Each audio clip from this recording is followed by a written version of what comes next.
là on va attaquer la préparation des semis. Donc pour faire des semis, il faut déjà ce qu'on appelle un substrat, c'est-à-dire du terreau, bio de préférence, hein, ça évite d'avoir des cochonneries dedans.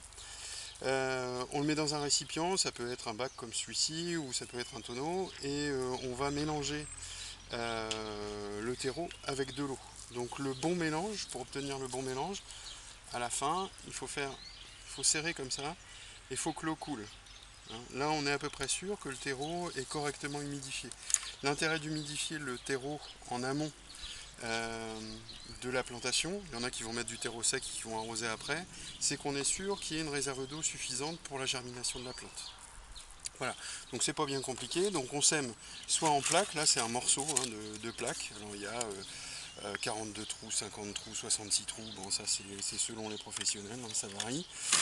Et puis des godets, donc semi en plaques, semi en godets, et là c'est des godets de 7 cm par 7 cm, ça fait une bonne réserve de terreau et de nutriments pour le plant qui va se développer. Donc on va mettre la terre dedans, tasser très légèrement, et puis comme ça on va remplir tous les godets un par un.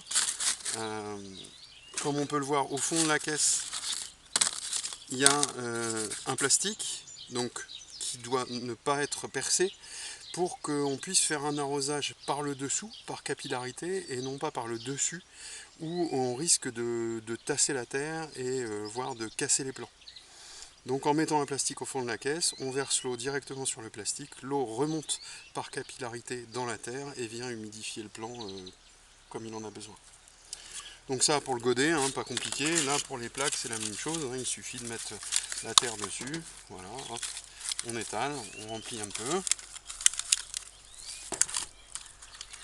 Voilà. Donc ça, généralement on utilise les plaques pour les tomates, pour les poivrons, pour les aubergines, pour la salade. Certaines plantes vont être repiquées directement à partir des plaques, c'est-à-dire le plant se développe et on repique la motte directement dans la terre. D'autres, comme les tomates par exemple, on va retirer cette petite motte et on va la replanter dans un godet. Hein, il y a une autre vidéo sur le sujet pour voir comment on fait, pour lui permettre de se développer un peu plus au chaud sous la serre. Donc l'idée c'est pas trop tasser, mais quand même faire un petit espace où on va venir déposer la graine. On verra tout à l'heure. On dépose la graine dedans et on recouvre avec un terreau sec pour lui éviter d'être exposé à la lumière.